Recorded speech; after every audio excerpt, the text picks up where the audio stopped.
Good morning, I'm Dr. Leanne Garrett from Empowering Health Clinic in Lawrenceburg, Indiana. And today I want to talk to you a little bit about why you need to talk to your patients about using DIM or dialynylomethane.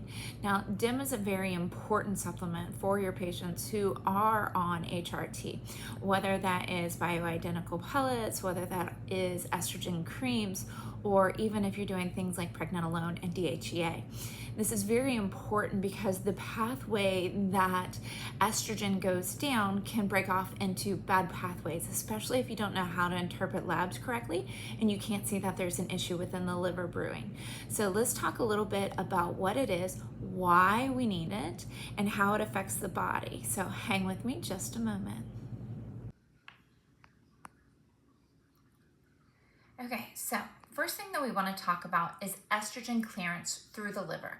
Now we're going to be talking about any kind of fat soluble molecule that needs to be passed through. So this is going to be things like our steroid hormones, estrogen, testosterone.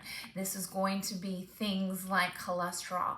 This is going to be things like our adrenal steroids, such as our cortisol, our epinephrine, our norepinephrine. These all have to be detoxified through the liver.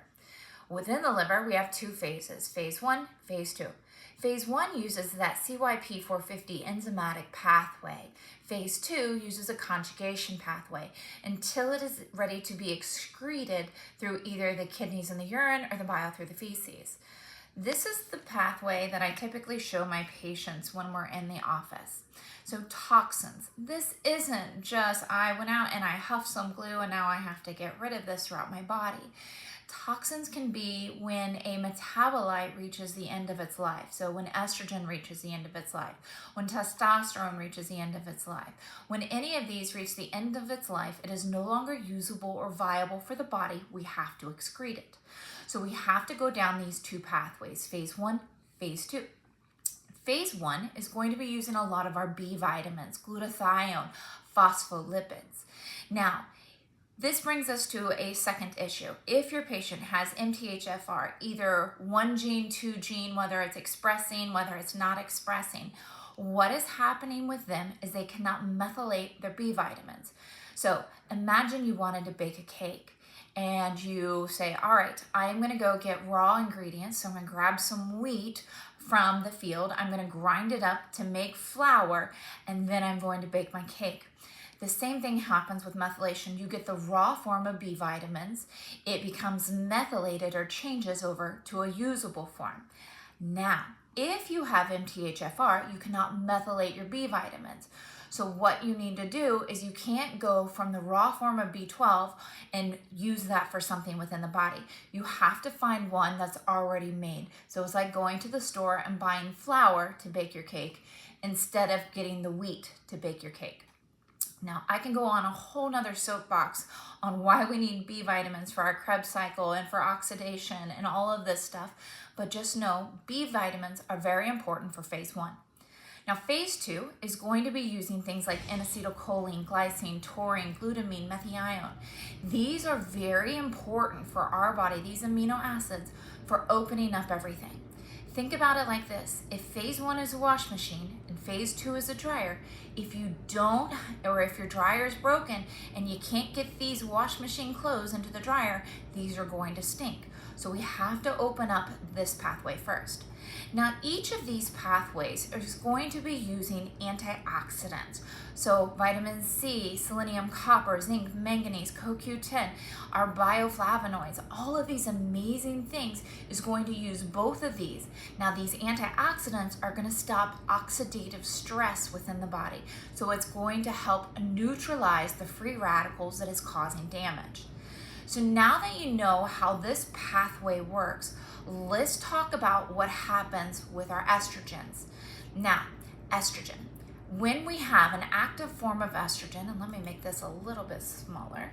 When we have an active form of estrogen, when it goes into the body, whether it's estradiol or estriol, it is going to be broken down into its byproducts, our chemical byproducts. So we have the 2-hydroxyestradiol, the 4-hydroxyestradiol, the 16-hydroxyestradiol. Now the 4 and the 16 are the bad pathways. So what we want to do is we want to make sure if this is trying to convert down these bad pathways, we want to make sure that the liver can get rid of it as quick as possible. If not, then these are the ones that cause things like breast cancer, estrogen-fed cancers. We want the good, or the 2-hydroxyestradiol. This is a protective one. This is the one that helps with cardioprotection, osteoporosis protection. And this is the one that is the more active and better form of estrogen. Now, as you can see here, we have this beautiful supplement called DEM. DEM is designed to help support that conversion over to the good estrogen and block the conversion over to the bad estrogens. We need that DEM in our body. So DEM is our sulfuric vegetables. It is our broccoli, our kale, our cauliflower, cabbage, our Brussels sprouts, our radishes, and pomegranate. Essentially, what DEM does is DEM helps with the amino acid production, it helps with the glutathione production, and it's also going to have a lot of these antioxidants in it. So it's opening up all of these pathways for you. So that's why it's so important that your patients are taking DEM every day when they're doing, well, they need to be taking it every day regardless, but whenever they're doing any kind of hormone replacement.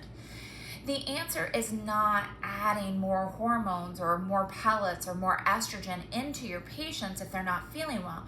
The answer is look at their labs and see if there's an issue within their liver. So you'll be noticing if somebody is having liver issues, you're going to notice that their ALTs are going to be a bump on the higher side. You're going to notice maybe their alkaline phosphatase is low, which usually indicates a zinc deficiency.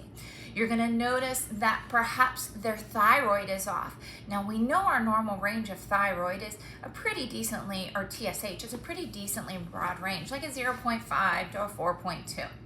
However, if your patients don't fall in a more narrow range, 1.8 to 3.5, typically that tells you your patient is having issues with selenium and with zinc. Now, when you're looking at your patients and you're going, okay, so I see that our TSH isn't quite right. I look at my T4 and T4 looks okay, but not super great. And then I look at T3 and your T3, your active form of metabolism, is not sitting about 4. This is usually a selenium, a zinc, or an iodine deficiency. And all of this relates back to how we are metabolizing our estrogens and how these are working in the body. Now, whenever, let's see if I can slide down to my other one here, whenever we have any issues in our body with our hormones, usually it indicates that there is something else going on within our body. Typically, it's indicating that you have either an issue with your adrenal glands, where your adrenals have just given out and decided not to work anymore. It could be that you don't have enough cholesterol in your body, because unfortunately, cholesterol is needed in order to change pregnenolone over into a usable form of testosterone. So take a look at this diagram right here. So what we've got is we've got testosterone being added to the body. Testosterone is going to break down into 2 pathways. It's going to break down into either a DHT pathway, which in women can cause hair loss, or it's going to break down into an estrogen pathway. So your men or your male patients that come in and their estrogen levels are already elevated, we worry about them, because elevated estrogen in a man tells us that this beautiful liver is not doing what it's supposed to. So let's say that you've got a man that comes in and his estrogen level is sitting at a 76. Testosterone is sitting at a 500.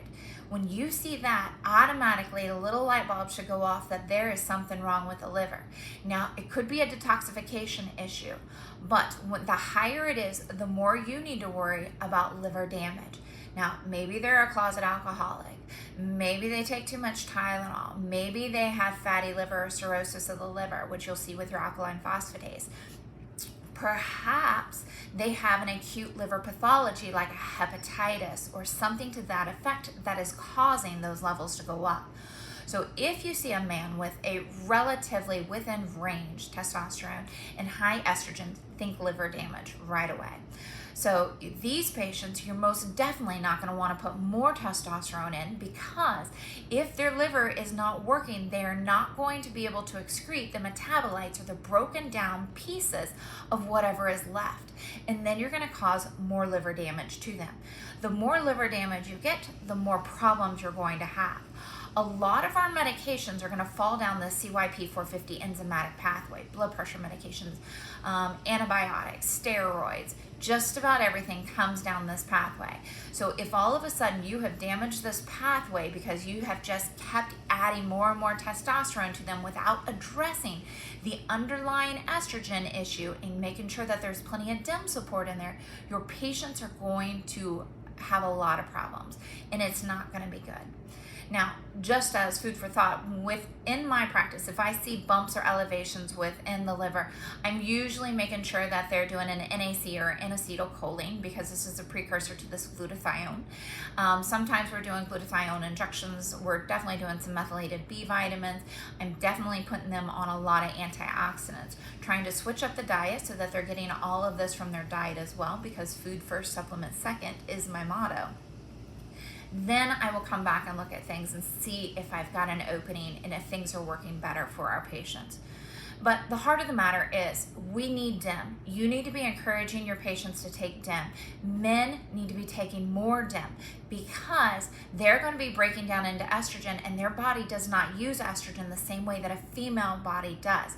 So we need to make sure that it is breaking off only into the good estrogen and then can be excreted through the liver. Because if not, you're going to go down this bad pathway, and all of a sudden you're creating an environment for cancers.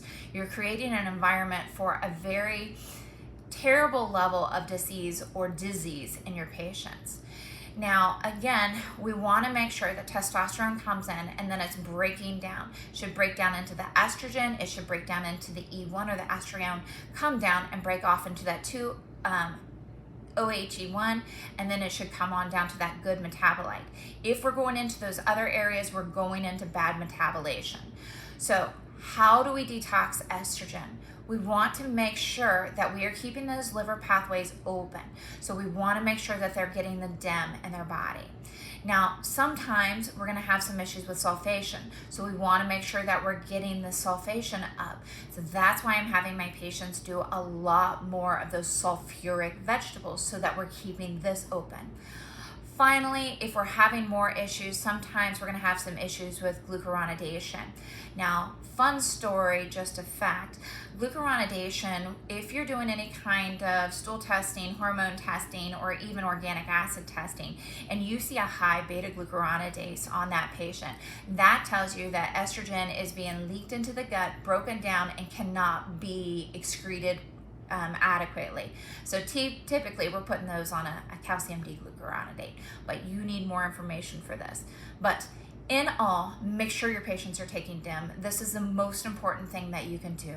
Make sure that your patients are eating a diet high in vitamins. Make sure they're getting the B vitamins. Make sure they're doing the antioxidants. Make sure that they're getting all of their amino acids in correctly. Now, coenzyme Q10, this is very, very important for the body. If your patient is on a statin drugs break off before we can get down to that coenzyme Q10 pathway, and that you don't get that reaction. So you may have to supplement with a CoQ10. In terms of your amino acids, you need to make sure that the amino acids are being absorbed within the body in the correct pathway. If you do too much protein, you're actually going to gum up the liver, because you're not going to have enough of the other things in there. That's why patients who are on a carnivore diet or something like that, they feel better for a little bit because they just opened up the dryer, but they start losing all these beautiful antioxidants and all of these B vitamins, and then what happens is they start gumming up the wash machine, and then everything just kind of goes into this bad circle. So keep those things in mind and let me know if you have any questions.